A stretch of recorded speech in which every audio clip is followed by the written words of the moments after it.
kampung tersebut. Si pelaku ini datang terus menanyakan lah ke si pamannya Sukma ini. Kebetulan Sukma juga lagi ada di sana. Jadi menanyakan bahwa selama ini dia usaha itu ya gitu-gitu aja bang. Usaha di pasar ya nggak ada kemajuan lah. Bahkan cenderung kadang naik turun, bahkan kadang jatuh, bangun. Jualan apa itu bang? Dagang biasa bang, dagang di pasar. Si pelaku ini nanyain awalnya ke si pamannya Sukma ini, dia bilang, saya niat mau melakukan pesugihan, kalau bisa, kalau boleh dibantu. Tetapi karena memang si pamannya Sukma ini dia nggak pernah dan tidak mau sebenarnya melakukan hal ritual seperti itu, dia menolak gitu pamannya. Dan pamannya ini tetapi karena melihat dari raut muka si pelaku ini yang sudah hilang keputusasaan, terus juga dia ngasih tahu bahwa dia punya hutang yang cukup banyak gitu dengan rentenir, akhirnya pamannya merasa iba lah. Terus akhirnya pamannya merekomendasikan, ada kata pamannya, Sukma ini ada pesugihan di salah satu kota di daerah Jawa Barat, di selatan lah, selatan Jawa Barat. Tapi pesugihan ini memang nggak sembarangan orang tahu. Itu beda sama pesugihan-pesugihan lain. Karena pesugihan ini ternyata yang dijadikan tumbalnya itu adalah musuhnya si pelaku bang. Jadi biasanya kan pesugihan itu menumbalkan orang-orang terdekat ya, orang-orang keluarga yang kita sayangi lah.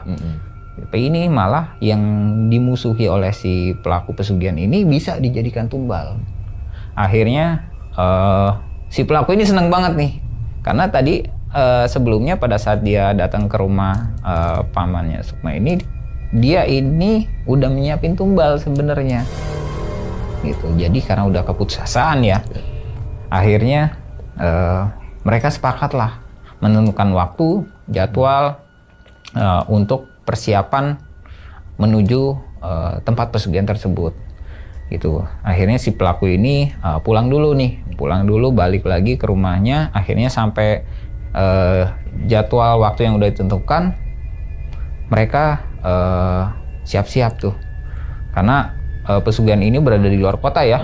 Jadi mereka sama-sama berangkat dari daerah Purwakarta. Pada saat itu di satu hari mereka udah siapin semuanya, mulai dari transportasi. Jadi karena si Sukma ini teman saya, dia udah ikut obrolan tersebut, akhirnya mau nggak mau dia ikut ya bang, menemani pelaku ini beserta pamannya untuk berangkat gitu. Jadi karena si Sukma ini juga bisa nyetir, ya udah akhirnya pamannya bilang, Sukma coba sewa, nanti saya sewain mobil, kamu yang nyetir. Nanti kalau ketemu si kuncennya yang akan menjelaskan semuanya. Disiapin aja nanti kebutuhannya. Karena misalkan harus beli apa nanti disediain. Ya mereka berangkatlah itu.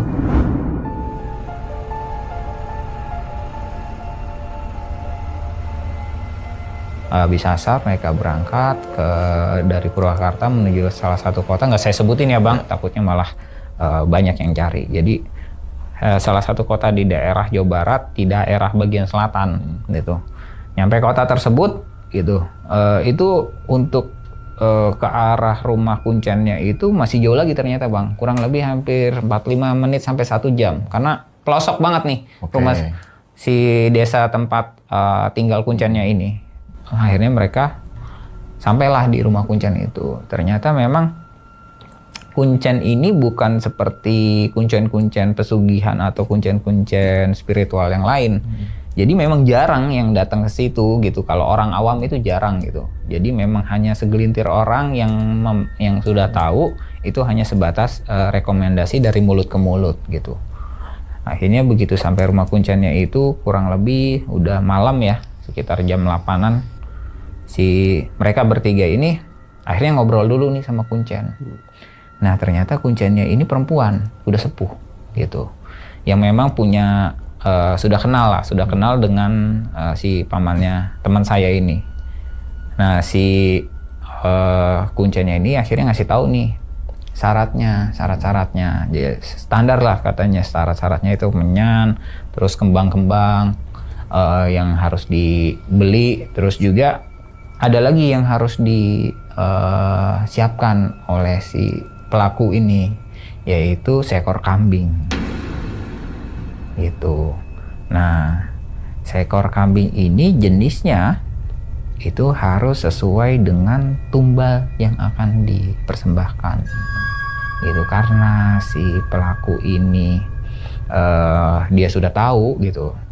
Akhirnya dia tanyakanlah ke si Kuncen ini, dan ternyata memang si Kuncen ini sebenarnya udah bisa nyiapin bang apa-apa aja yang mau digunakan untuk ritual.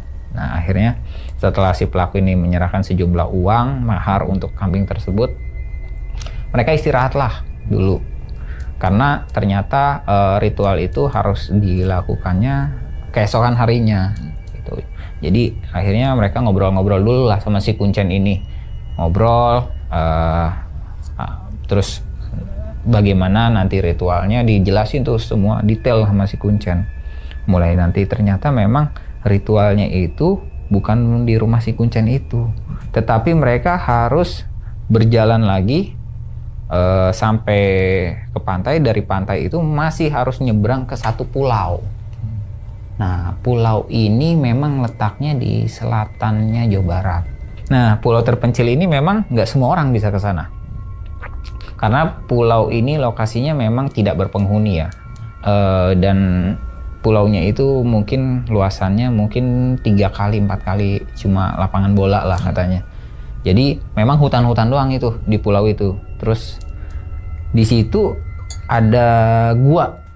Gua itu gak besar gitu, hanya cukup mungkin 1-2 orang yang bisa masuk, tapi lumayan agak dalam bang. Mungkin sekitar 30 meter lah ke dalam itu guanya. Nah, si pelaku itu harus melakukan ritualnya di sana. Jadi banyak memang orang yang udah datang ke sana juga, tapi nggak semuanya berhasil. Jadi memang hanya orang-orang tertentu aja yang bisa berhasil, karena ujiannya itu katanya lumayan banyak. Si Kuncen ini udah ngasih tahu nih, nanti pada saat udah dimasuk ke dalam pulau tersebut dan melakukan tirakat, kalau didatangi sosok apapun, mau itu apa ya, kuntilanak, genderuwo, nggak usah takut katanya. Terus mau didatengin kayak ular ataupun hewan-hewan yang lain, itu nggak perlu takut. Tunggu sampai nanti ada sosok yang terakhir dikasih tahu, dijelasin tuh bang. Sosok itu nanti tinggi besar, setengah badannya ke atas itu manusia, tapi dari mulai perut ke bawah itu buaya. Nah, pada saat itu barulah nanti kamu minta apapun yang kamu inginkan, hajatkan, untuk kasih tahu ke dia. Nanti sampaikan aja keinginan kamu gitu, apapun katanya, karena masing-masing orang kan punya kepentingan masing-masing. Akhirnya si pelaku ini memang karena niatnya ingin harta gitu, ingin sejumlah uang, ya nanti disampaikan aja ke sana.